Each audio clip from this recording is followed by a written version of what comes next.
What's up, lightweights? Today we have social media superstar, YouTube powerhouse, pro scooterer, Corey Funk. What's up? Thanks for having me. Thanks for coming by. 2 channels, Funk Bros and your own channel. Yes. I'm just so stoked that you're here because I am a fan of your content. The scootering stuff, all the extreme stuff that you do, like the trampolines, it's so eye-catching, which I think is so rare, especially now. People are kind of just like screaming at the camera, but what you're doing is so visually appealing. Yeah. When you're coming up with ideas, are you trying to think of things that are constantly stimulating throughout the whole video? No, I like coming up with things or ideas, I would say, that have to do with the things that I really want to do and what people actually want to see. You know, like there's a lot of things that if I want to do, I just don't film it. And if there's things that I want to do it and I think it's going to be good for a video, I'll build it and do it in my backyard. Like ever since we got kicked out and got like threatened to be sued from people out here in California, I decided to move out to Texas, and that's where like now I'm starting to do a lot of the crazy things I'm doing now. Who would start threatening to sue you? Neighbors? Yeah, neighbors. Just like, you know, I even before I moved in, like was like peaceful with them. Like, hey, we do YouTube. We don't smoke. We don't drink. We don't stay up late at night. We just work during the day. We don't make too much noise. Just let us know if this is ever an issue. Like, nope, should be fine. And we just like went bad from there. Oh, what was the issue? Just like you're doing crazy stuff? Yeah, just us like playing tag with cars. Like that was like one of the fun videos that we did. So we just play tagged with cars. Like we hit each other with the cars that we buy. So that was really funny to do. But the neighbors didn't really like it too much. But they never really asked to stop, you know.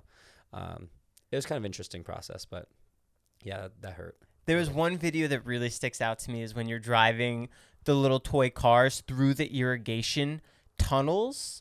Oh, yeah, yeah. How do you know what's at the other end? How do you know that it's not blocked off halfway? Well, when you go down those things, you kind of just like, well, you actually walk up it too. So you can just like go down and see it. We actually clear out everything and whatnot. So, I mean, these videos are kind of interesting to film because like I didn't plan for that one to do any good. I was just like, oh, I remember we went down this huge thing. I'm like, I don't know, what could we do? And I just like looked around from the things we had. And that was filmed a long time ago. That was filmed like when I was just like trying to grind to do any idea I ever thought of. And it just threw them up for them to hopefully do good. And like that one did well, but that one was fun too. Yeah, that one was terrifying for me because it did really well on TikTok too. Did it? People loved it. Yeah, they had no idea because all they saw was them us at the top and then us just going down. My TikTok got banned, so just like 2 days ago. Your actual TikTok account? Yeah, it just got banned like 2 days ago. Why? Violating community guidelines for some reason. Was it dangerous? Like a dangerous stunt? No. I mean, it was, but it wasn't anything that out of the ordinary. It was just the regular things I posted everywhere else, you know. But what's interesting is TikTok paid me to make an ad on TikTok telling everyone how to be safe on TikTok when doing stunts. And then my account got taken down. It has 300 million views. TikTok paid to promote my video of how to be safe. And then took your account down. Yeah. I don't understand it. That was interesting though. Are you working on getting it back? Yeah, I just have people on it. So, but if anybody knows how to, let me know, please. How big is your team right now? Oh, so that's interesting. So before, with my team, this has been a really big struggle for business and whatnot because all of it was done for me before. Like, I think it's really, really important for people to be pushed out of the nest early and have to fend for themselves and learn how to go over some of these battles because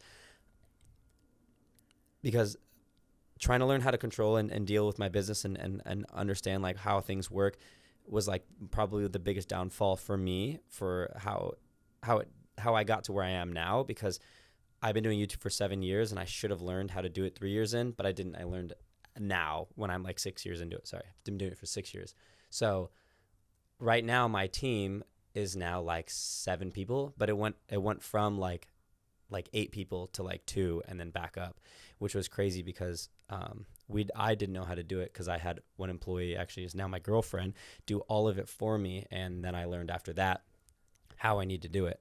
But yeah, right now I believe I have 2 editors, so I have co-editor and editor. I have a creative director.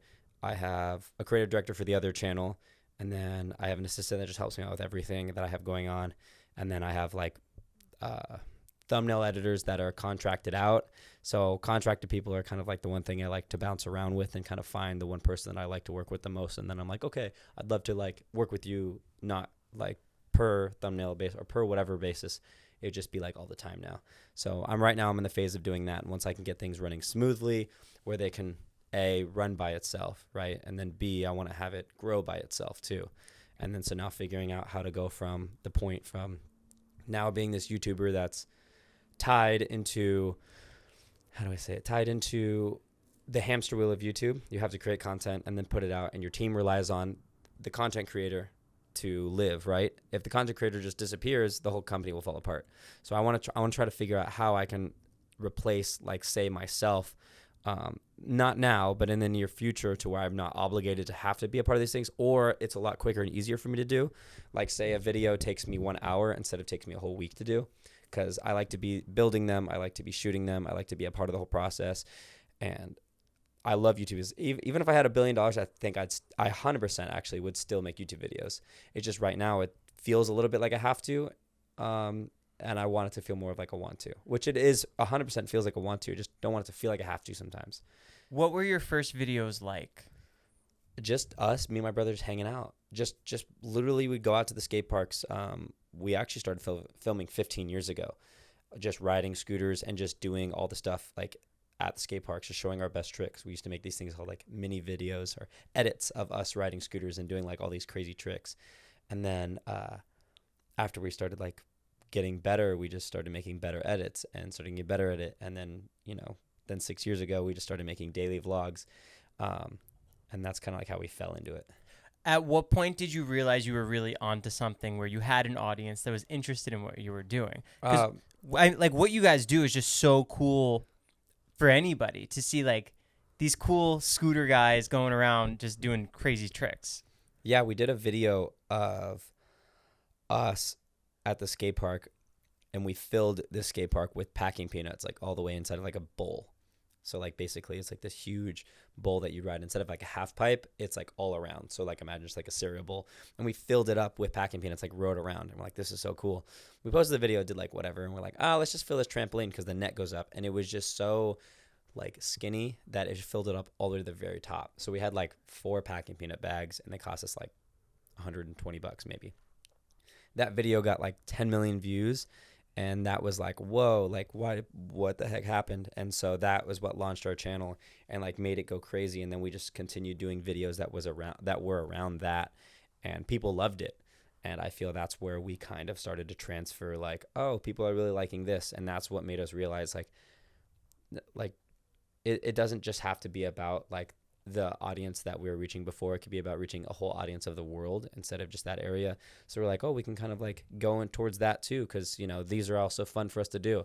And also riding for 15 years does take a toll on your body, so I can't continue doing that all the time. And that was you and your brother? Yes. How'd you guys divvy up the responsibilities of ideas, shooting, editing, posting? It kind of just went back and forth. Like between two brothers, it's not like an employee and employee, it's a boss and a boss. So it's not like I can tell him what to do or he can tell me what to do. It's kind of like if you're really good at thumbnails and you like doing it, it's like, oh, you can do that, right? So kind of when it came down to like the editing and like stuff like that, my brother really liked it, but I also kind of helped. Sometimes it was like, I don't feel like editing this video, so I would do it. But it was just more of a back and forth trade. So that's kind of like how that went. Right. Yeah. You rode your scooter with Nitro Circus. Yes. Do you mind sharing what Nitro Circus was? Yeah, so Nitro Circus is it's basically like an extreme action sports show where they kind of just show up into like a stadium, and they put these huge ramps and FMX ramps, and basically the entire show is us doing tricks over these mega ramps that are 40-foot gaps, and we go in like 40 feet up in the air, and we're doing double flips and stuff like that. And literally there's like all kinds of stuff. They do contraptions, which is like miniature toy cars, which is kind of what gave me the inspiration for like doing toy cars down the downhill tunnels. I was like, let's just go 40 miles an hour through this tunnel. They have unicycles, Penny Farland bikes, the ones with the really big wheels and the really big wheel in the front and the small one in the back. They go down it and jump the mega ramp with like these weird contraptions, and then like motorcycles and stuff like that too. But Nitro Circus, we traveled like over 14 states, and we also vlogged this entire journey of us doing that, me and my brother. So we traveled everywhere doing that, and that was a really interesting experience. And almost right after that, I think that's when we did the trampoline filling things, and that's when it all started blowing up. When you're performing these tricks in front of a crowd versus doing it at home by yourself, how much practice goes into it? Like, I would just say, like, before the show, what was really weird, which blew my mind, it was just so crazy because we just were riding for 15 years, and then we got this opportunity, like, hey, do you want to ride at this mega ramp? And I was like, oh, let's go for it. What's a mega ramp? How big? The mega ramp, like the Nitro Circus ramp they use at the. So a mega ramp is like where you go down this huge ramp and you go off another one, and it's a 40-foot gap, and you land on another, like, big landing. You're not scared when you see that? No, I don't, I'm kind of used to it. Is that like a gradual growth? Like, yeah, it's gradual. It's not like super fast. No, I'm sorry. I mean, like, you did like your first 10-foot gap, Yes. and then your 20-foot gap, and then you're like, I think I could do this 40-foot gap. Yeah. Well, I guess what it is like I haven't really got to like a 40-foot. It kind of goes from like 10 to like a 35. There's no like between. What happens is like you just go up there, and then the people are like, oh yeah, just like go this fast and drag your foot like at this spot, and then you'll make it. And you're like, okay, so you like trust that works. Yeah. So yeah, but when we showed up to this place, we're like, hey, you want to ride mega ramp? So we go and ride it for the day, and then after like a day of riding, they came up to my brother and they're like, hey, do you want to go on tour? And I was like, we were like, what? On tour? Like, yeah, you can. We leave tomorrow. And I was like, what? So it's just crazy how like life changes like that in a second, where you're just like opportunity arises and just comes like straight at you that quickly. It was obviously a no-brainer. You jumped on the opportunity. Well, what happened was only one of us got the opportunity, but we asked them, hey, can you split it and then take both of us? And so we basically got split pay, and we went on this whole adventure together. How did everyone treat you guys? Because you were vlogging at that time. And scooter riders, they don't treat scooter riders the best. They, as in the other guys? Like I would say, every other sport is not as respected. Like think about it. X Games doesn't have scooters in it, right? There is no like huge like team for Nike for scooters. It's all skateboards and bikes, right? Red Bull doesn't have it, right? So like one of my goals is to kind of get with a company, one of these big brands, and be one of the first like crazy scooter riders for Red Bull or one of those brands, with having a reach but also being a professional. I think it's possible, and that's like one of my goals is to do that too. How old are you? I'm 27 right now, so I don't know why I feel old but young at the same time. At what age do most extreme athletes kind of slow down at? I don't know when they slow down. I feel like they would slow down once they start feeling it. Like I went and rode for like 10 minutes at this other place, and my lower back just started killing me, and I'm like, ugh. But when I ride mega ramp, it doesn't hurt. It's super interesting because when you flying up in the air and you land gradual instead of just like jumping like constant, it's just really like, I don't know, it's really hard on your body, like constantly jumping on concrete to concrete instead of just jumping like off a big ramp onto like a softer like pad that can catch your like all the speed and momentum you have, not like landing flat. It's hard to just explain, I guess. If I took you to a skate park right now, do you just visually see what you're going to do? Yeah. You can see the lines. Like you can see like, oh, I'm going to jump from this ramp to this one. It's like when you're running, you don't run towards walls. You just know like, oh, I can't go that direction. So that's not an option for me to go that way. Or like, oh, I'll hit this or I'll run into this. For me, that's how I ride. Do you ever go to Venice Skate Park? Yeah, that's one of my favorite skate parks. I don't care about the skaters. Why? Oh, they'll give you crap. They'll call you names, but I don't care. Because you're a scooterer? Yeah. Who cares? But that's what matters. That like, it's super interesting, but it's always been like a big deal, but it always hasn't been at the same time. It's like, it's such a small thing to care about. Like, it's just a scooter. It's just something I stand on. Like, why not like it? It's just a piece of metal. But yet they have a problem with it. I don't care. I'm just going to move on and continue riding and have fun. Like, I don't care. You said they don't have scooters in the X Games? Yes. Why is that? I don't know. And I just don't think, they don't have rollerblades in X Games anymore. I think the reason for that is because the crowd of who watched it don't really want to watch it or care to watch it. So I'm not sure if X Games deems it not as like a interesting enough sport to put in, but I think there's definitely a big possibility for that to come alive and see what happens with that. But I think it should be tried. I think it should do it, put in the Olympics or just something like that. It's crazy how versatile a person can be on a scooter versus every other sport. There are more tricks, like statistically, like that you can do on a scooter. It's quite insane. Do you view your scooter and your camera almost as a ticket to see the entire world? Oh, I would say that the camera and the scooter is a ticket to my perspective of the world. Just because it's my thing doesn't mean it's the world. You know, like I can pick up a guitar and be straight into your world, right? Because I see a guitar sitting behind you. So, like, if people want to live or be a part of that life, I mean, just kind of being a part of, like, trying it, you know? I can't just say that, I don't know. I guess that's how I'd put it. When you're doing these death-defying gaps, 30-foot jumps, fence gaps with spikes, mega ramps, what's it like going down it for the first time? Do you ever panic? Because as a guy who goes down on a snowboard, my feet always give out. When I'm riding a moped, I always fall and break my entire arm. I can't fathom what you're thinking. Yeah, so that's a perfect point. And I learned this when I was like maybe 10, when I did my first backflip, is if you half commit, you land on your head. And yes. If you fully commit, you land on your feet. So you have to fully commit when you do these things, like when you're pushing yourself. So it's like, I think a guy said this in Dirty Jobs. I forgot the guy that... Mike Rowe. Okay, so Mike Rowe said in Dirty Jobs that safety isn't first, safety is third. You have to focus at the job in hand or the safety is gone, right? So if you focus at the job at hand and then you go in it with knowing what you need to do and then you're safe with it, then you'll have a good job. So same with going down the mega ramp. I can't just be freaking out the whole time I'm going down it. I have to look at what I have to do. I have to think about what I have to do. I have to sit there, buck up, right? And just go down it and then just know that, all right, I'm going to be good as long as I do these simple steps, right? And you have to be like there for it. I guess, when people go in like that tunnel vision, like you can go into that, but as long as you know how to, you still have that muscle memory while in that tunnel vision. And it kind of just comes with over time of doing it so often. Have you ever injured yourself? Yeah, I've injured myself before, but not too bad. My worst ones are just more concussions. Like I feel like I'm at a point where I don't know. I don't know if I've always been like this, but I forget things.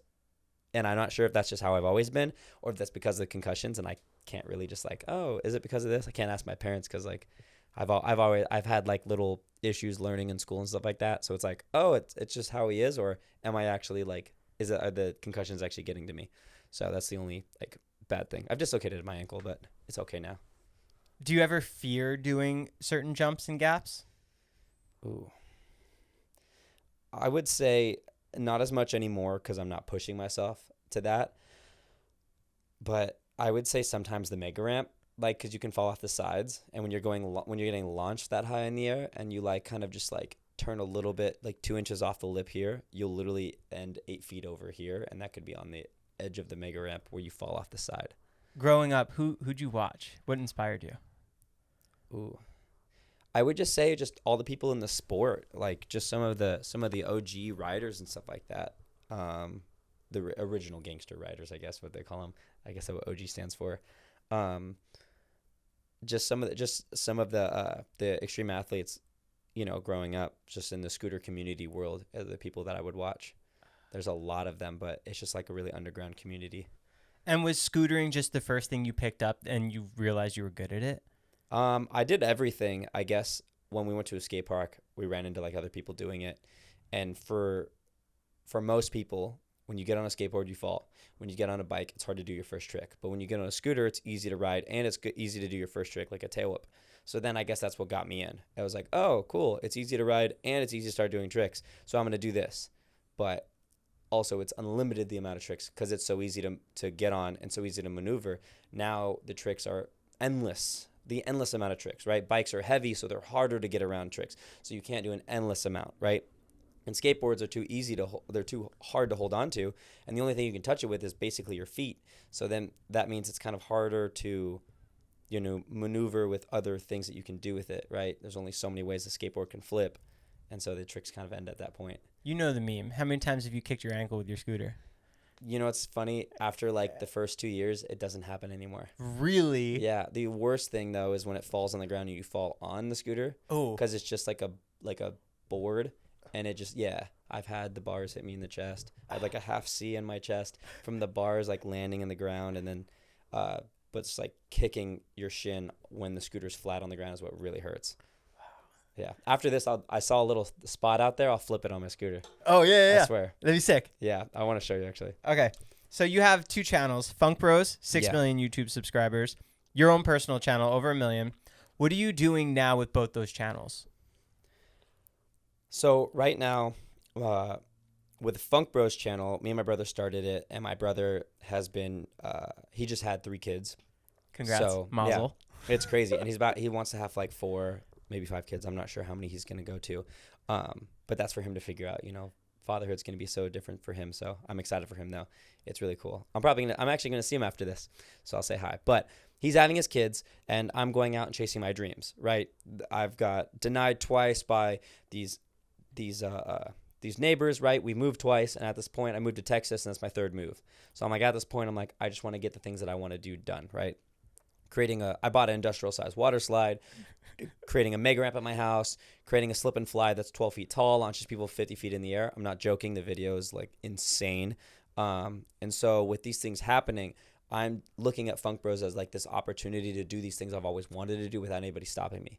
I live in the middle of nowhere out of Dallas, like an hour 30 out of Dallas. So it's like really in the middle of nowhere. So no one can really be like, hey, you can't do this. I'm like, well, I have 30 acres of property. So it's like, kind of really can't do that. I can shoot on my property with guns and no one will even care.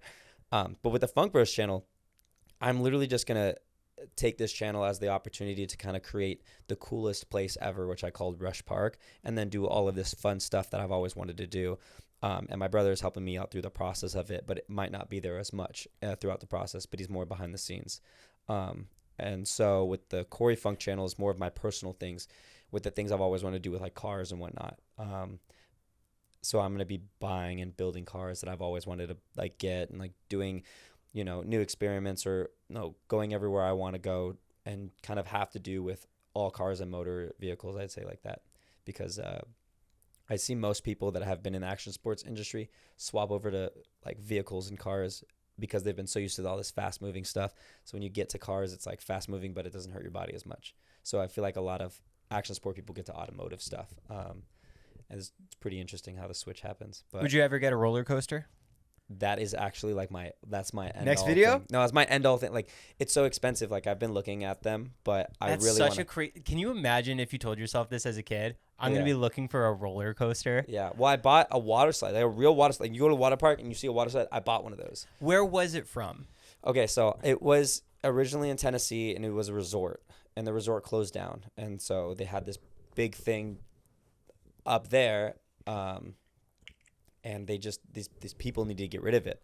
So we found it online for sale for like I think like $40K or something like that. And I was like, this is really cool, but that's expensive, so I can't do that. And they like started talking down the price, and we got it for $18K, and it was like a perfectly good slide. But then when they delivered it, they chopped it up, and it's like totally ruined now. Did they chop it up thinking that you could easily put it together? No, they chopped it up because the company is called Fix My Slide, and they were gonna fix it for me, but charge me how much it cost for them that they ruined it. So, and that's what we found out after the fact, because I'm looking at this. I'm literally, and this was like 10 days ago. I'm literally looking at this piece of metal. I'm like, you don't just accidentally do this. Like I know how to take this apart, and this happens by like not by force, but like if you just took out 2 bolts, it wouldn't, that whole situation wouldn't have happened. And they just kind of like did a whole process way different than I feel they should have done it, and they made it so much harder for me and my team. I mean, the whole thing is on YouTube now. So what's Yeah. what's the update with everything now? So now I'm actually just going forward. I'm going to be building the water slide myself. So, You're such a badass. So I'm going to be connecting with big companies like any tool brands, any welding brands, any Ryobi. brands that have to do construction, stuff like that. So I'm going to be building this water slide in my yard with a bunch of people, and I'm going to make it come to life. Just to be the first YouTuber to build like a water slide at the house. But not only that, this tower is going to be like the main thing for everything. Like I'm going to have the mega ramp coming from the tower. I'm going to have like the slip and fly go off the tower, because everything I have now are just testing to get to that point when I don't have to like use a car to get speed to go off the slip and fly, right? I can use a big tower and a down ramp to go off the slide. And that's the overall goal, is to kind of like get that one thing that's going to help like launch the rest of it. And then that next thing that's going to help launch the whole next part of the, like the season, I guess. Yeah, it's hard to explain. The slide's a little beat up, right? Very beat up. So it makes more sense to just refurbish it, if that's the right word, rather than find a different one? Yeah, I mean, when you just kind of like take it apart in places like, oh, here's the metal and then here's like the fiberglass for the actual slide you slide on, right? You can just look at the slide and be like, oh, I just dropped these off at like a body shop for like car stuff and they can fix that part. And then you look at the metal and you're like, okay, I just need a fabricator to refabricate this old stuff. And it's just really like, if they didn't cut it up, we would probably already have the tower up. That's what sucks. Is most of the metal they cut up, not like the slide stuff they broke. And that's where I realized 10 days ago, I was like, wow, like if they didn't do that, this would have been like so much quicker. And what sucks is I paid $6,000 for a U-Haul, or I paid $6,000 for a delivery truck to deliver it, and they used a U-Haul. And because the pieces didn't fit in the truck, they cut like, I think it was maybe a $5,000 to $10,000 just like poles and just cut like 6 of them. And we have to like re-put them back together, which is going to be like an hour each. Do you think that was intentional? See, I can't go in assuming that it was intentional, but all I can say is that that's what they did, and I think it's very rude. You know? That's the best response. It's just so rude. I think it's rude. That's just so bad. That's just so mean. You know, I could tell you what I have, but I don't know what their intentions were. I feel their intentions were to definitely just get more money out of me because they think I'm a YouTuber that's rich, but I just put all my money into my house and this dream that I have. Yeah. And I'm just like going for it. Like I literally, if the videos were not holding through, like I would probably not be in the position I'm in right now, which is very tough. But I just said, screw it. I really wanted this so bad. Is this your dream home that you're in now? It is and it isn't. If it was like here, then LA? yes, 100%. Well, I wouldn't say LA. I would just say like California, not 18 hours away from family and my friends and the place I grew up. Like it was the first time I ever like moved away. Like my girlfriend originally lived in Nebraska and she said, I want it. So she moved here for what she wanted. And I was like, well, I want this too. I was like, and that inspired me. So I was like, I'm going to move out and I'm going to do what I want so I can get what I want in my life. And so I guess that's what inspired me the most. And now your whole dream is to build this insane water park, awesome house, and everything's going to be filmed exclusively on your YouTube channel. Yeah. Rush Park or Funk Bros and Corey Funk. Yeah. Yeah. It's not even necessarily like a water park. It's just more of like an action sports park. Is it going to be has open? Everything. Is it open to the public? See, I don't know what my goals are yet. It's just once I figure out what this is going to all turn into, then I'll know, like, say like people really love this and videos are like getting 10 million views across all platforms. Then I'm just like, okay, well, let's just make like 10 of these and put them everywhere. You know, like David Dobrik like took his pizza place and he's like, oh yeah, I'm going to make pizza place because like people love pizza. I love pizza. And like there's a spot available for my favorite place. Like he saw that opportunity and it's like, I just have to see where this takes me. It's hard to make a 5-year plan when you're like, okay, well, there's like 5 options here. So I need like an A, B, C, D option plan for what is going to happen here. Like, am I just going to do YouTube for 2 years and then just like, oh, I want someone else to probably come in and like be like a host for it? Or is it going to be something where I'm still going to be in front of the camera? Or is it going to be something where I sell the channel? Or am I going to make multiple rush parks? Or am I just going to have that place be a place where all creators can go and film? Or am I going to have it a place where it's a private place where people can rent out, like an Airbnb? Like, there's so many options of what could happen with it, you know, and because it's out in the middle of nowhere, and that's why this is what I'm understanding now is all the coolest places are in the middle of nowhere for a reason, is because they can do whatever they want and go and do. So like all those cool places, like I said, Surf Ranch. Oh, did I turn off? So all those places that are in the middle of nowhere, like Woodward or Surf Ranch, or I think there's a place called like Big Joe's Tavern or something. It's like in Florida. All these places are in the middle of nowhere because they can do whatever they want, and they have acres and acres of property.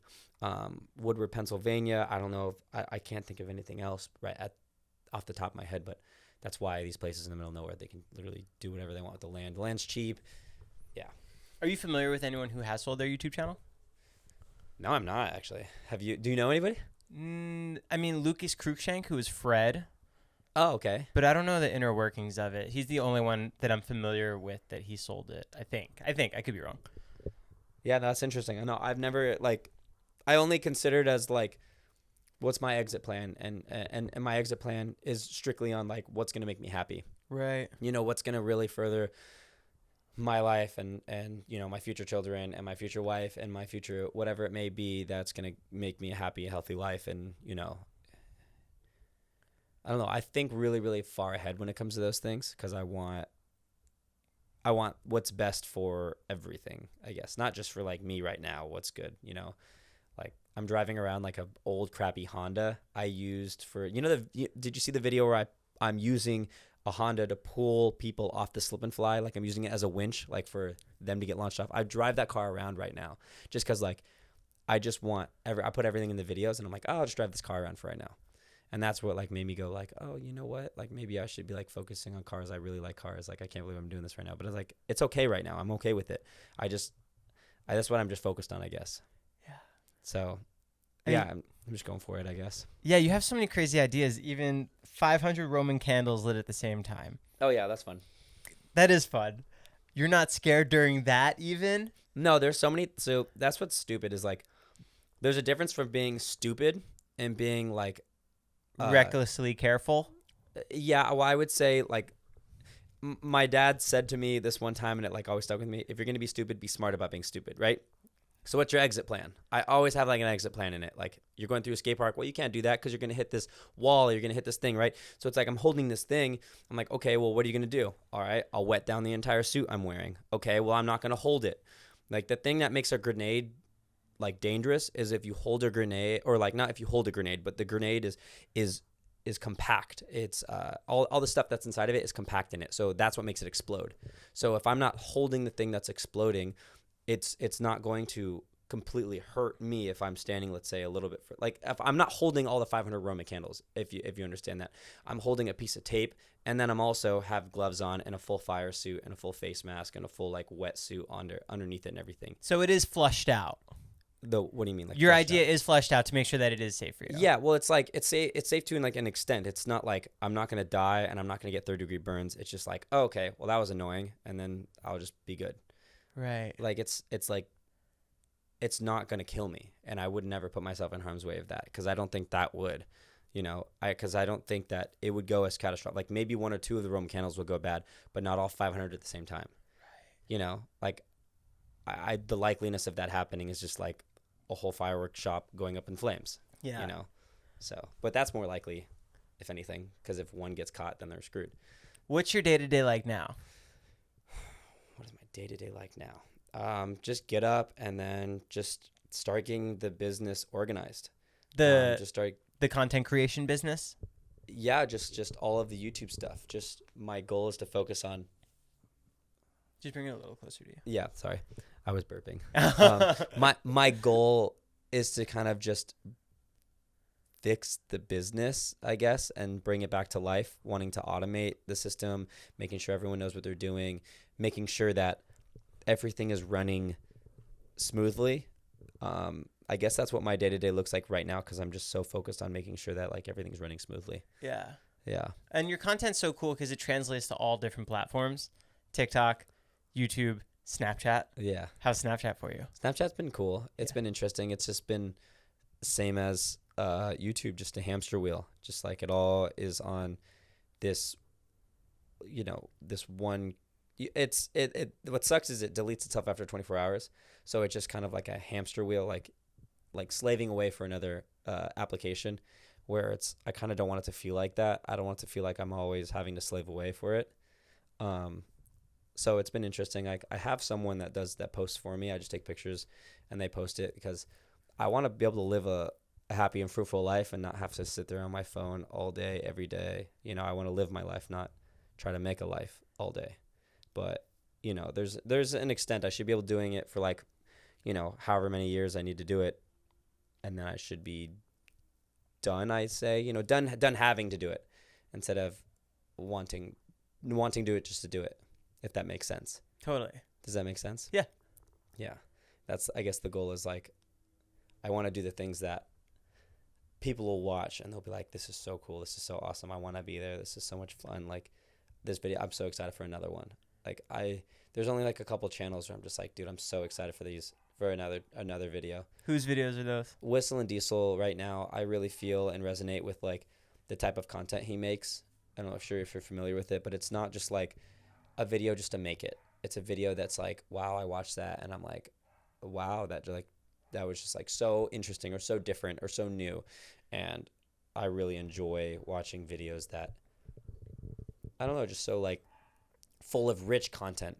than just the same old thing that people would get to see every day. I feel like you've succeeded with that with your channel, because you could show your channel to anybody and they're going to be completely intrigued just by how colorful and fun and vibrant everything looks. I hope. I mean, it's hard to take an outside perspective when you're only living it every single day. It's always been super hard to. It's hard getting the outside perspective of your own life. Right. How you're the one living it. How high is the tier for what you share online? Do you think that you hold yourself to a really high standard? Elaborate. When you film something, if you don't film it properly, are you going to not share it? Are you going to try and reshoot it? Are you frustrated that it didn't come out how you wanted it, so you're just over it and you're on to the next idea? Or is everything fun? Everything can be posted, because as long as you're having a good time, that's really what matters. I'd say right now, like, I have a brand like goal. Like, and the goal is like, I see it fit like what I've been doing, right? And if it doesn't fit what I've been doing and it's just like feels like, oh, we're doing it just to do it, that's filler content, and I don't want to do that anymore.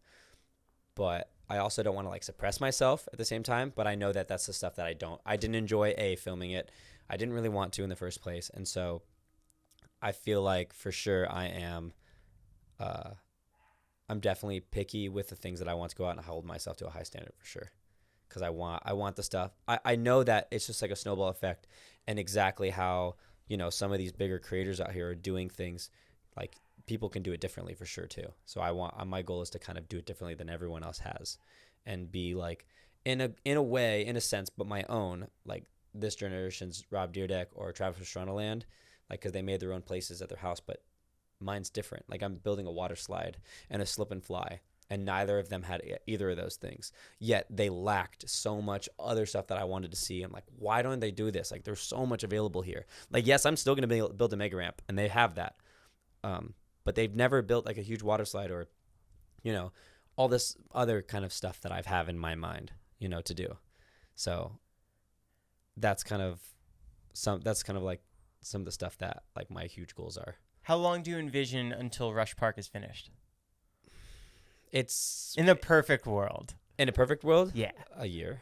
Really? That's what it would be. Well, like, if you think about it, like, if I'm getting brands on it every day, and I'm getting builders, right? And the builders are there every day. And, I have a team running clockwork, and people are doing thumbnails on time, and people are doing the ideation on time, and we have people over, and we're having fun, always filming. Like, I feel like it could get done fairly quick. And I wouldn't say, like, it's subjective when Rush Park is finished. It's finished when it's like, oh, well, we ran out of land to build on. It's kind of full. Like, I don't know. It probably wouldn't take a year. Probably take a little bit longer. But, I mean, it's more of how well do things start flowing. A lot of these brands that want to work with, they're just like, give me a great idea and then we'll fund it. And it's like, okay, we'll think of those great ideas so we can get that. But it's kind of hard to think of that sometimes. It's kind of hard to think of, like, those ideas that they deem is going to be that amazing idea. Would you do a wave pool?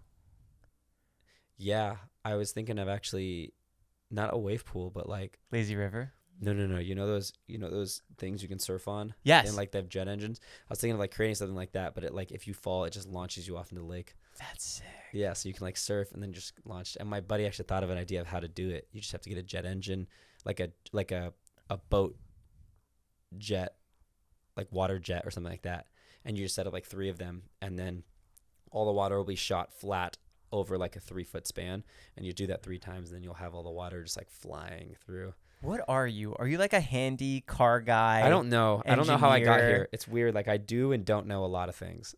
Cause your language that you speak is just so foreign to me. I'm like, how do you like fucking like in your videos you're taking rulers and you're building your own half pipes. Yeah. And like I could barely turn on the lights. I don't know. It's just something I've always enjoyed. I've always, if I wasn't doing YouTube, I'd be an architect. I think that would best understand where my mind's at. I've always played with Legos. I've always wanted to take things apart, learn how they work, and kind of, or just understand how they work. Because I just can look at something and just be like, well, how would I do that better? Or how do they do that? And why does it work so well? And then I just kind of just think about it, or I look it up, and then I'm like, okay, cool, that was good. And I just like swipe it away, and I'm like done learning about it. But then I just start getting a little bit of knowledge about everything, but I don't know how to do it. you know, it's I don't know, just the way I think about it. Oh, that's so cool. Yeah, I don't know, mine works interesting in ways. Why'd you keep one eye closed at the stalker prank at the Riverside house? This is interesting. So I could see better in the dark, and then my other eye would see better in the light. What's the fastest race time from Multiview to the Calico Commons? This is so interesting. These are such interesting things. I don't know how you got these. A minute and 50 seconds. But to elaborate on that, I used to watch this anime show. It's all about racing, and I started getting really into it. It's called Initial D, and literally I lived on a mountain, and I used to race my car down and try to get a really fast time. And then it became this thing where all my friends did it. But not only that, like this guy that lived close to me, he's very wealthy, and he has a really fast car, and he started doing it too. And then we started like racing for these really stupid times, and he got like a 148, and then I got like a 153 was the closest I got to it. But like, What, at 1 hour, 53 minutes? no, a minute and 53 seconds. Oh. And it takes 10, I think it takes 10 minutes for someone, a regular person, to get down it. Jesus Christ. Yeah, no, it's crazy. It's like a canyon road. What's the fastest you ever went? Like on the road? Any car, like on a track even. Oh, 180 around there. But that was on a place in Mexico. That was in Mexico. I'm just kidding. Yeah. How difficult has it been to film with Funk Bros with your brother living here and you living in Texas? It hasn't been like too hard because he has his family now, and he's been focusing on some other things that he's been enjoying more than he's been enjoying YouTube. He's been doing it for a long time, and so I think he might just be burnt out on the whole, you know, cycle of just doing the same thing over and over, and I've kind of loved it. But it's not too hard. He just kind of flies in and kind of is a part of every video every once in a while. So it's been pretty good. I like it so far. You're uncle now. Yeah. If anything, it helps our brother-like relationship instead of our business relationship. So we get to hang out as brothers more than business partners. Did you guys ever lose yourselves as being brothers and focus more on just being business? See, that would be hard because then I wouldn't notice it, right? If we lost each other, then like would I notice it? Or I mean, kind of, you know. I think I did a little, but I mean, I went back and forth. You know, if I feel like it's better now. Like it's easier just to like talk to him and connect with him more. Because we only connected really mostly like at the skate park and doing the same things. We always did the same things our entire life. So when we're not doing the same thing, it's kind of like we don't connect as much. Right. So that's what I like doing YouTube with him so much, because we're like, oh, we connect again doing this thing, you know. So that's pretty cool. I like connecting with on that. Yeah. You're an uncle. You have a girlfriend. Yeah. I just got married. Yeah. Relationships are cool. Do you ever want a family? Yeah, of course. I'm very, like, the way I think, I'm very, like, think future tense, analytically, things like that. So it's interesting to hear people say certain things. And sometimes they're different for me. And I don't know, I think really, like, far into the future and stuff like that. Like how far? Like 50, 60 years, like far, super like, far. Yeah, like stupid far. Like I'll think about even like for like YouTube and stuff like that. I'm like, oh, what's my exit plan? Like when you're 60. Well, the thing is you could do wheelchair stuff.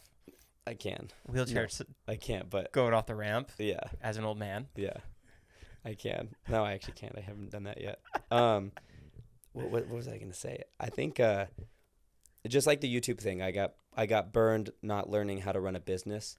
And so I was like, damn, if I thought like further ahead at that time in my life, I would have been so much further I am now. So it's like, now I'm just like, okay, whoa, I really want to make sure everything is like good, because like my future kids, I want them to be happy. I want them to be in a place they're at. I want them to grow up like being as free will as possible and growing up being loved and nurtured and, you know, all that, you know? And so with what your question was implying of like, when is marriage, I guess like, I don't know. When things feel right, I guess when things like right now, she lives in LA and I live in Texas. And right now we haven't really found like where do you want to live and where do I want to live? And does that resonate with both of us? But then do kids even want to grow up there? And then is this where we want to be at? And then how will our parents be able to see, like each other's parents be able to see the grandkids? Like, so I'm thinking about like, okay, do they want to go to school here? Do the grandparents, can they see it? And I'm thinking about all that stuff, you know, is the house I'm building now just a summer house, or is it the main house? You know, and then how is my exit plan to get out of that with, you know, the mortgage also being paid, and then, you know, where am I still going to be working at that time, or am I not, you know, because I still do want to be working from time to time, because I feel, I think about this stuff a lot, but I want my kids to still want to spend time with me, but know that my time is still like, I'm away. I'm not always there, but I'm there. Because then if you're there all the time, they don't cherish the time as much. But if you're away all the time, then they want really badly. So it's like I think life is all about balance. I think about it a little bit too much, but I think it's not bad. I just think about it for like, how would I do that? Oh, that's how I do it. And then I just like move on to another thought in my head. You mentioned earlier that you got burned. Can you go into that a little more? Like business-wise? Yeah, like I was saying earlier, like I had someone else run the whole entire business, and then when they kind of like, they didn't leave, it was just kind of like they got someone else ready for it, and then they're like, okay, everything's running good now, and they left. And I would jump in and be like, oh, why are you doing stuff like this? Let's do it like this instead. And then they do that, and then things would start changing, or like more smoothly, or bad. Like like the ball was dropped on like certain things that needed to get done, and we were set up great, right? And I guess it was more of like, well, why wasn't I paying attention from when things were running well? Like, why am I trying to change things? Because maybe like I thought, well, why are we doing like that? Maybe if we did like this, would it run better? And I'm like, I'm trying to figure it out. And then things like got messed up. But our situation was so different too. Like us not being in a house at that time and us traveling remotely, filming YouTube videos, which is very different for us. We would always do stuff at the house and build something cool. I just learned a lot in that area of like, wow, I just really don't know what to do here. Like, I really don't know. But also I didn't have anything for myself to like fix it. I didn't have the capacity to do that at that time. And now you think you have more clarity? I have a lot more clarity. I feel like it's not everyone just wakes up and just has to go run their business. They either go into their job, or I don't know. I can't assume what other people are doing, but I feel like, you know, most people are going to their job. They're not like trying to make the job. And I guess I realized that one morning. I'm like, well, not everyone has to do this. This is why this is so hard. You know, there isn't just like I mean, there may be like a business school to go through to learn about business stuff, but like to learn how to teach employees and knowing how to put processes in so they can get their stuff done, and knowing that things are done on time, or they come in, they don't know what to do, that they know to tell them how to teach them what to do. So when they come in, they just know what to do immediately. So teaching that and doing all that is very interesting. Like looking at profit or loss, like I've never really done that like a lot. Did you really care to do that though? Or were you more of the creative? I didn't know it's something I had to do. I know that sounds crazy, but like that's just what I'm saying. Like I wish like I was pushed out of the nest earlier, so I was like, oh, whoa, this is really important.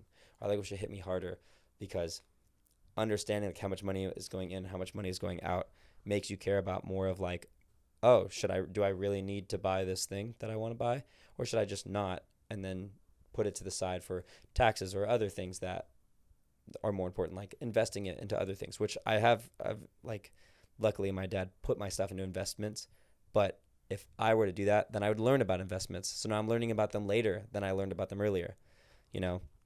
So if like I went through the process of learning and understanding that more, maybe I would have caught on to it and have been able to apply myself under those better. Right. Yeah. What would you say are some of the biggest purchases you ever made for your channel? Buying 10,000, well, a waste of money. Yeah, or biggest waste. Like a waste, or like kind of like, okay, so the first thing that came to my mind when you said that was $10,000 worth of packing peanuts, where we filled an entire house of packing peanuts. And I mean like all the way to the top. Like it was stupid. It was stupid how much packing peanuts. We had 3 semi trucks drop off packing peanuts to our house, and we spent money on that. Did you make the money back from the video? We made like a couple of videos about it, but I think we broke even on it. So it's just like, oh, we did it, and it was just like so. Oh my God, that was so bad. That was so bad. When you do that, it's a lot of cleanup. Everything. Every corner, crack, nook is just full of packing peanuts. Do you think there's still some there now? Probably, yeah. I swear to God, they're like underneath the cabinets in the kitchen, or like somewhere deep inside of that house. There's definitely still packing peanuts. What else? That I spent a lot of money on that was stupid. Because I think that's the beauty of YouTube, especially when you're really growing and you're getting that boom of people. It's like, Oh, people love that $10,000 peanuts. Let's get $10,000 worth of whoopee cushions. Yeah. Like it just like triggers like another one and another one and another one. Yeah, I think those were really worth it because that was like brand longevity too. But right now is what I'm focusing on is not spending money on perishable items. So like not buying things that will deteriorate and go out over time. So like my goal is to buy things that will hold value or add value. And I guess like that applies more to like my personal channel where like I want to buy cars that I can keep instead of like buying fireworks that explode and then you don't have them anymore. Like, yes, I want to still do those things, but not every video is going to be focused or tailored to that. And that's something I'm learning like more now than ever. Have you always been into cars? Yes, I have. I have like about like 6 years ago. About then is when I got into them, when I was like kind of not getting out of scootering, but more of just like, okay, this hurts. I can't do it as much and I can't enjoy it like I used to because I feel like I've done everything. I've traveled everywhere doing it. Yeah. Which is interesting, traveling everywhere all over the world for scootering. What's your dream car? Oh, that's such a hard one. I would just say something, if anything, like in the Porsche area, but mostly I would say a Corvette ZR1. Those I love Corvettes for too many reasons. I had a Corvette for a couple of years. Which Corvette? Stingray. Oh, okay. So you had the Arctic Gray. It was like a 2016? Yeah, it was the last one right before they changed the body type. Yeah. And I loved it. The screen that goes down and you can put your stuff in. Yep. I loved it, but I also hated it because especially in LA, it's a hard top. So you have to manually take off the roof and put it in the trunk. Yeah. Which is not ideal when you're going through LA and then you don't know where you're going and there's crazy homeless people throwing shit. Yeah. It's just not ideal. So that's why I have the Z4 now because it's a automatic top. Yeah. So I can easily close it and open it in 10 seconds. Wow. Yeah, no, that car is my favorite car by far. Like a Corvette is the most sexiest, economical, friendly car to any person and the sportiest. So you can go in and grab 100 groceries. You can use it as a truck. I mean, the back of it is so big. Like me and my girlfriend went on a road trip with my dog, and she laid in the back the whole time. And it's a full-size like golden retriever, just laying in the back. And it's like such an awesome car. Like if you did that with a Ferrari or Lamborghini, probably wouldn't be good. Like imagine your motor blows in a Corvette compared to a Lamborghini. It's a $100,000 motor on a Lamborghini, and then a Corvette is like a $6,000 motor. So it's like you get to have something just as fast as a Lamborghini, just as cool, just as sporty, sexy looking, but now it's like economical, and it's good on gas mileage too because it goes on like the eco mode or whatever. Yeah. And it's manual, and I personally like manual, and I think most people do that. Our car guys would enjoy a manual car over an auto, which is really cool. What would you say is one of your favorite YouTube videos you ever did? Oh, my favorite YouTube video I've ever done. Filming came out great. Idea was executed perfectly. Maybe the right people were there at the right time. Dude, I filmed over 1,000 videos, so it's so hard to think about like this was the best video. I feel like recently it's been really, really nice with the videos that I have. So I'd say like right now is like the new prime in my life. You know, when there's like those moments where you're like, this moment is awesome, right? I feel like for me, that area, if you look up last to stop running on treadmill wins or whatever, I did a video like that, and that's when like Mr. Beast was coming in. Everybody was like Mr. Beastification, right? And everybody started doing Mr. Beast like videos. But this was like more extreme, right? And we put it on top of like this scaffolding tower, so it's like 2-3 stories tall. And if you run and you fall off, you fall into a pool. And so that was like super fun to film, and I really enjoyed that. So that video was like, I would say like one of like a really, really fun video because like we didn't plan it like that like well enough to where it was fun and spontaneous, but we at least set it up good enough for us to like jump in and like have fun. Like, well, we're just gonna see what happens. And it like literally flowed perfectly for it to be like that perfect YouTube type video. Cause like you watch YouTube to people just see them just do what they're doing. And it didn't feel like a scripted or like a thing like video like that, which I don't script them, but it just, you know, some videos just feel like a little bit too like staged, just played out in like a too like perfect way, where this one was just so spontaneous. It was fun for that reason. What ideas did you not film but you really wanted to do? So all the ideas that I really wanted to film and then did were on my personal. So like they're ideas that I really wanted to do. This one was really funny, but this was at a time where we're like, oh, we had to be special with our brand awareness stuff. You had to be like, what? like be careful with our brands, like stuff like that. But like getting a Bluetooth speaker and then giving the speaker to someone and then playing like stuff you're not supposed to. Oh, that's funny. And then just like walking away. Like that's something we thought of like I think like 5 or 6 years ago. And it was so funny. But like our audience back then were like younger kids. Now they're older. But like that was like a really funny thing. But I feel like that time has passed. But that was like one thing that popped up with a video that we like. I was like, damn, I can't believe I can't do that. That was really funny. Yeah. But yeah, it's super funny. But any other videos that I want to film? Yeah, any other videos that I probably wanted to film were just on my channel. Right. So it's like going down the tunnels or like turning a whole moving truck into a pool, like the entire thing, which was pretty cool. Can you go back into going through the tunnels? Because that's still just mind-blowing to me. Yeah. You walk through it to make sure that it's safe at first? Yeah, so like to get to the top of it, you have to like walk down from the bottom. So like we throw all like the cars down and then we walk through the tunnel and then once you come out, you see it. Like a long time ago, me and my brother were like riding around to like, oh, can we ride our scooters through this or whatever? So we would like ride through these tunnels and we would find this and we're like, oh, that's cool. And so like we just left it. And then a year later, I was like, oh, I can take those cars down it. And I was like, oh, let's take them. So I like walked up the tunnel, cleared the rocks, and then just went down it. And I had a lot of fun. Yeah. Oh, I walked down it for a while too and know that I'm not going to hit anything. Yeah. But yeah, that stuff is pretty fun. Unreal. What's next for you? Obviously Rush Park. Yeah. But what are you focusing on? Fixing the water slide? Yeah. What's next for me is fixing the water slide. I would say the mega ramp and all that stuff. And then kind of figuring out like what my 2-year and 5-year plan would be. Like, where do I see myself then? I feel like that's a big goal for me right now is to kind of come up with my plan. Because I don't have a full bulletproof plan right now. Right now, it's just like, well, let's move to Texas and hope this works. And now I'm like, okay, well, it's kind of working, so maybe I should come up with a plan now. Yeah. You know, like now I'm just like, oh, things are doing well. You should like get ready for this. Because before you didn't. You just like, oh, things are doing well. Keep filming. But now it's like, no, don't keep filming. Come up with like Q4 and Q1, Q2, Q3, Q4. You know, when your breaks, when are you going to go and take time off? What are your videos going to be titled a year from now or whatever? Like really think about those things. But like Rush Park going to unfold in a certain way, and I want to be ready for what those videos might be titled and thumbnailed for people to want to watch them as I'm starting to understand my brand. But I'm also, you know, wanting them to be the most interesting videos they can be to the audience. Like, but having like a vague plan of knowing how I'm going to get from A, where I'm at, to Z, where my plan overall is to end up at, you know? Did you fly out to Texas to see the house before you bought it? Yeah, I flew out twice. And did you fall in love with it right away? The first time I did, but I was also like, no, this is no way.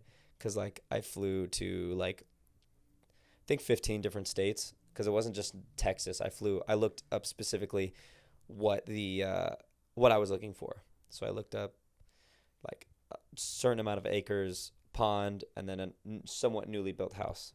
Because I didn't want an old house again. I didn't want to run into problems and like have unexpected issues.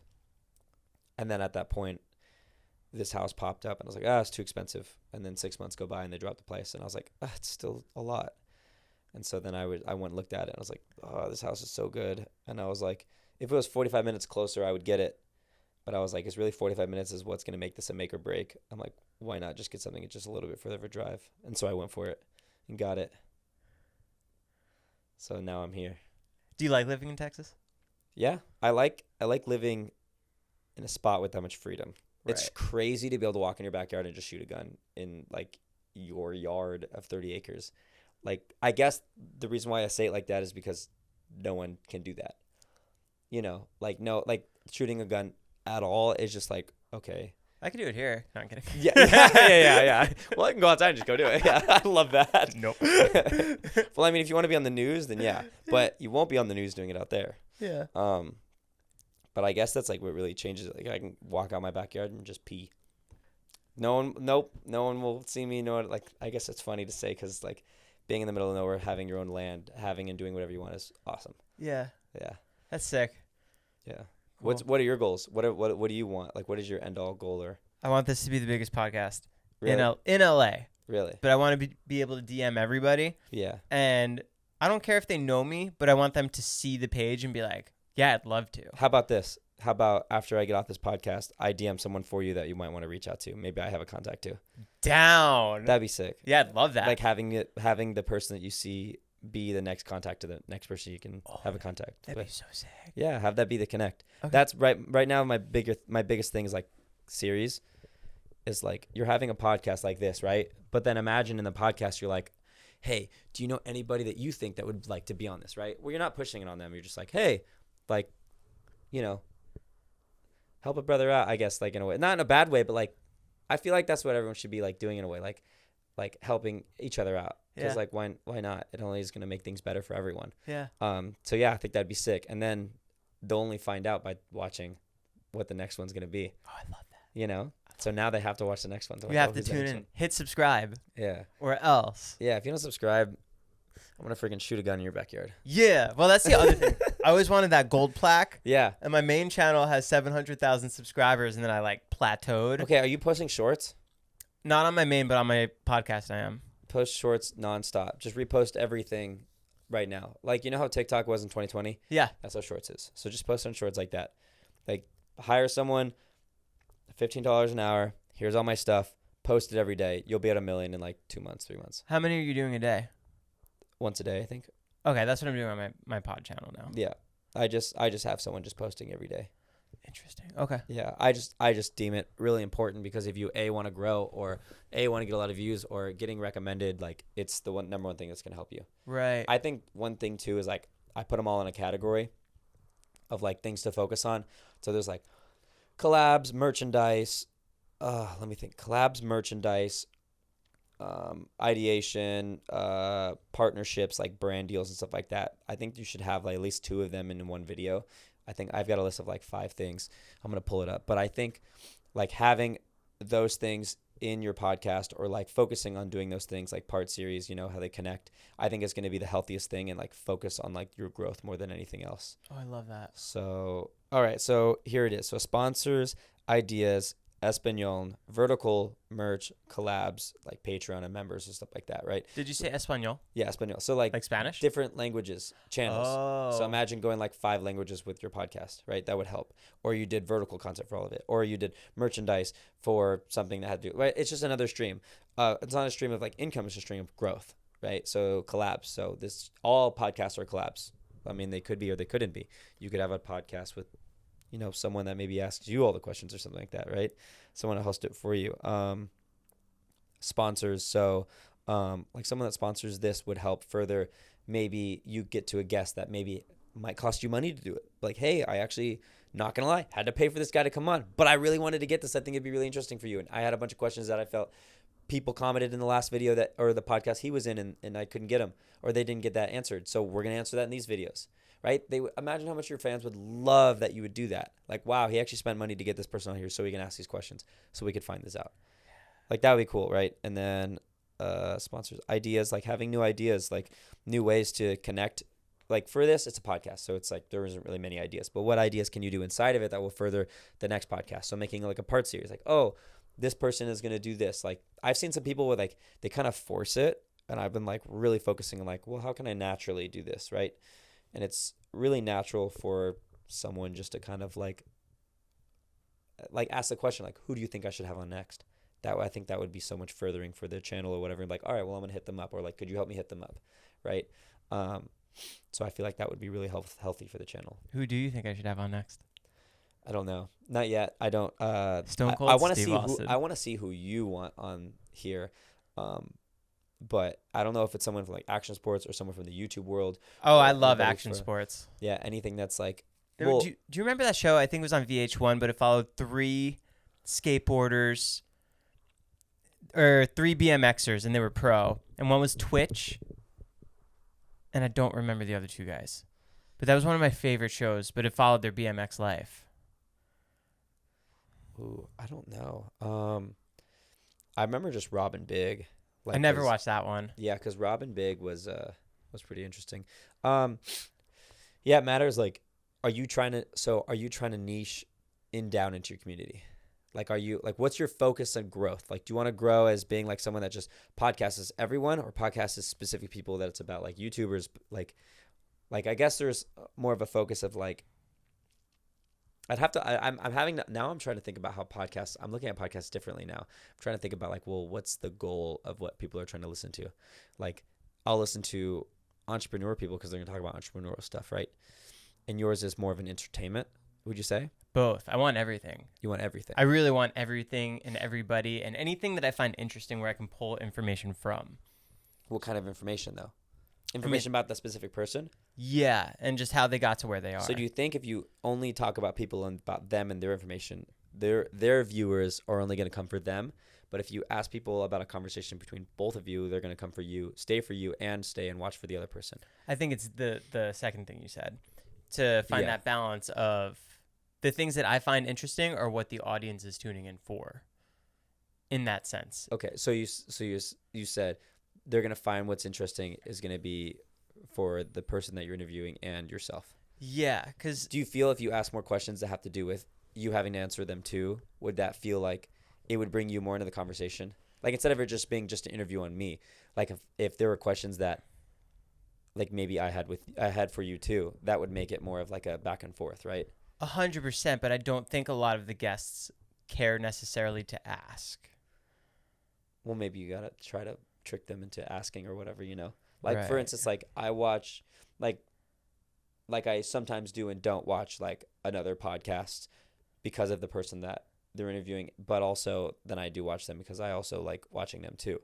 So getting that audience to not only watch the person they clicked on to watch for, but also then to enjoy that, I think that would be a whole furthering aspect to the podcast. I'm sorry, say that one more time at the end. So because I'm looking at it from an outside perspective and then seeing it. So you want the viewers to watch your podcast, but also watch the podcast for the person they're clicking on and watch it for you me. too. Yes. Right. So not just for the person they click. Like, yes, it is for them, but it's like, oh, this is very interesting, but they care to hear what you say too. I think that's where my line of questioning comes in, which I'm learning that a lot of people really enjoy, is how deep into the person that I'm able to really like be knowledgeable of. Yeah, like because the co-host's job is very important for them to come up with the right questions for it to be interesting for the person that they're actually interviewing, because then they'll respect you like, oh, he actually came up with some good questions there. Right. I like that one. Right. So I think that's cool. Yeah. This is cool. This is like that post-podcast conversation that you normally have after, but we're still going, which I think is awesome. Yeah. No, I like thinking about stuff like this because it's what I feel like I didn't do before, and what I feel like I should be doing now. Because you were just so go. I think I was just living my life, which was the best. It's like if I ever had college years, that would have been it. Like I was just like, oh, I'm just partying, right? Which I don't drink or smoke, but that was the time I was just like, I'm just having fun. And it was a really great time to live in my life. But now it's time to like buck up and like get stuff done. Can I actually have one of these? Yeah. Is it water? Oh, yeah. 100%. Oh, hell yeah. I give you your first sip of alcohol. Cheers, brother. I'm kidding. No, it's water. You don't know Liquid Death? No, I do. I'm just like, you said it, so I like had to sniff it. I've never drank once in my life. That's sick. Never. That's really cool. You just never had the urge? My parents have been sober for like 30 years. So there's, they just gave me the opportunity to like do what I wanted. They said, hey, well, I drank and this is what happened to me. And it was bad, but it could be different for you. But I don't think so. I mean, I was addicted to it for a long time and was blackout drunk for a couple of months straight. And my mom was like, oh, yeah, we've been sober for so long. But I mean, I don't think you should. It's really bad. It's nothing good comes from it, I would say. Like not in a mean way to anybody else that drinks. But for people that couldn't control it, nothing good comes from it. And then smoking too. Yeah, it just wasn't a good decision. I mean, there's things to do and things not to do in your life. I think. Is your brother sober? Yes, he's sober. I mean, he's not sober. We've just never done it. Both of you've never done it. Yeah, like it was just more of just it was a choice. It was a choice to make early. It was like, hey, these are bad to do. Are you gonna do it? It's like, well, it was kind of easy to make. Like you just made it blunt and clear. It's black and white. It's good or it's bad for you. So it's like if it's bad, then why would I do it?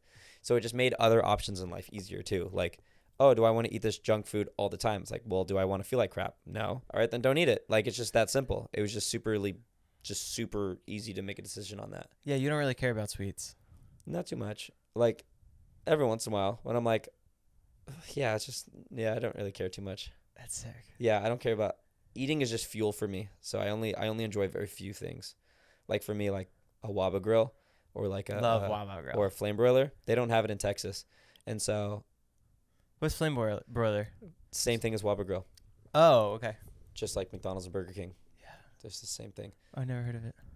Really? Yeah. Oh my god, that's awesome. Yeah. It's the same thing. It's just different. Interesting. Walmart and Target. Cool. Yeah. But yeah, if anybody wants to help open up one of those out in Texas, I want to open one up because there is nothing out there, and I feel like there's such a market for it out there. I'd love to open one of those. That'd be sick. Yeah. Cool. Well, thanks so much for coming out. Of course. Everything's going to be linked down below. Go check out both your YouTube channels. Yeah. And what else? Anything else on the horizon besides the water park? Let's find out who your next guest is going to be. Ooh. Come on. Let's figure it out. All right. Who do we want? Tony Hawk. Oh, that would be interesting. Wait, you have his number? No, but I don't think it'd be the hardest. Bob Burnquist. Any of those guys. Tony Hawk would be the best for sure. Yeah. Well, what I would gauge it is how many podcasts have you done before? 186. No, Tony Hawk. Oh, how many has he done before? Yes. So I would look at it like that. Like, okay, Who does podcasts? Well, if he's done like 10 of them, then he's like, okay, well, maybe it might be harder to get him on because he's done a lot. But he's only done like 1 or 2, and he's like, oh, I'm getting invited again. Sure, I'll go for it. I think it wouldn't be. I think it's more likely that you're going to get people that don't do them quite often. I mean, I shoot out to everybody. Yeah, we'll just find the next like super extreme person. I think Ryan Williams would be really good to get on here. I don't know if you know who he is. He's won X Games gold medal like 5 times. That would be sick. Even like people who've like the Red Bull crew. Yeah, people who are like jumping out of the atmosphere. Yeah. Parachuting down. I would love to talk to them. Yeah, I know. Yeah, Pasha is really cool. And then Ryan Williams, I think, would be really good to have on here. That'd be sick. Yeah. Yeah, let's make it happen. Yeah, no, let's make it happen. Cool. Thanks for coming by. No, thank you for having me. All right. Lightweights, out. Hell cool. yeah. Thank you. That'd be so